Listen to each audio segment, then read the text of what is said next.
I would think those like armbar takedowns are just done. Like, that's it. You're over. But there were a couple of times where somebody had another person's arm. Yeah, that was Josh Hokit and Derek Lewis. What's up, fam? Welcome back. On today's episode, we're going to talk about the latest Joe Rogan Experience podcast episode with JD Vance. Specifically, the part where they talk about Josh Hokit and the infamous armbar on Derek Lewis. Now, I thought by now that the world, specifically jiu-jitsu enthusiasts, would have caught on that armbar was not finished intentionally. It's like, holy shit. Yeah, he You're just going to have your arm broken off. And yet he didn't. He wasn't doing it right. Okay. Oh. Josh Hokit is a great wrestler. Yeah. And he's an excellent fighter. But he's not really a submission specialist. I mean, he did get the arm bar, but he didn't do it right. Okay. He was basically like pulling on. You have to elevate your hips, and you have to create space so that the arm is bending back this way. Yeah. His arm is essentially flat to his chest, which is not what you want.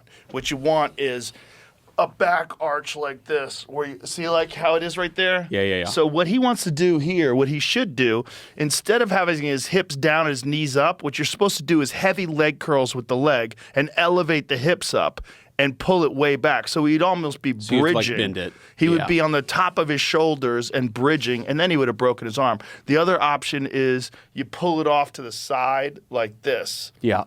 and you put it to the side of your hip, and you can break it that way. Okay. But it's just bad technique. Yeah. Okay. So No watching offense. it. No offense, Josh. Now, I know there was some debate initially, but over time it became pretty clear that Josh Hokit didn't want to finish that armbar. And I want to say I have the utmost respect for Joe Rogan.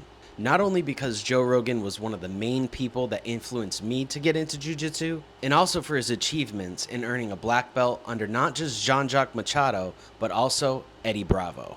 Not to mention the contributions he's made to our sport of jiu-jitsu as well as MMA.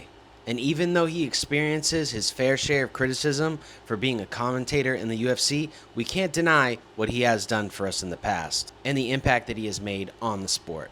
A lot of people out there that complain about his commentary will be the same ones to feel like something is missing and empty the day that he's gone. But it does kind of shock me, knowing how much fighter knowledge Rogan has, he somehow didn't seem to know that Josh Hokit is more than capable of finishing an armbar, and not only does he know how to finish an armbar, he won one of his Bellator fights against Sean Rose with an armbar submission. Ariel Helwani interviewed Josh Hokit after the UFC Freedom 250 fight, in which this armbar topic was brought up. Watch the clip here. What happened with the armbar? Why weren't you able to tap him out? Yeah, God forbid someone have a little fun in the cage, huh? I already have an armbar finish in my career, and I don't know, submitting Derek at the White House, I don't think that would have sat right with me, and so I felt like the armbar entry was phenomenal.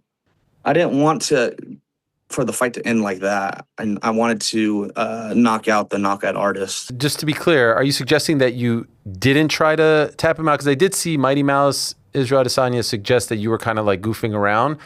Did you not like pull the trigger, so to speak, because you didn't want it to end that way? I mean, that's what I'm saying.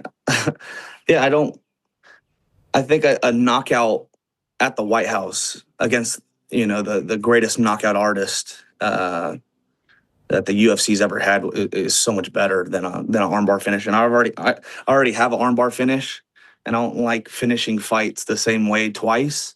And so unless it's a knockout or TKO, those never get old. But yeah, I wanted a knockout. When Josh says that he has already finished one of his fights due to an armbar submission, he's not lying. Watch the clip here. Here we can see Josh secure Rose's left arm while he throws his right leg over Rose's head and falls back for the armbar. Rose keeps a half guard and comes up trying to roll and defend. Josh transitions it into a belly down armbar, doing the same hip thrust motion that Rogan mentioned. Now let's watch in full speed. Beautiful, beautiful jiu-jitsu, to be honest. And there it is. He got the tap. Watching it, I didn't realize that. I just could not believe that dude held out for like 30 seconds with his Was arm in that that more position. shocking, or when he said Michelle Obama is a man? Which one was more shocking? Definitely the armbar part. Man, I work. Incredible Josh Hokit. So what do you guys think? Is the Incredible Hulk a legend for this? What would you do if you were in his shoes? Would you just take the submission if it's there? Or would you risk it and try to knock out the knockout artist? You might not agree with what he says, you might not agree with what he does, and you might find his characters cringe, but there's one thing you can't deny. The Incredible Josh Hokit is one entertaining man. Thanks for watching. Please like, subscribe, and leave your comments down below. And even though this was an MMA episode, remember, the first rule of jiu-jitsu is you always talk about jiu-jitsu. Os.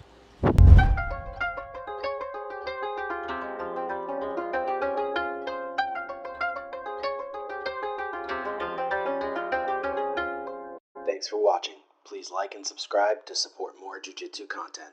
And follow on Instagram and Facebook. Os.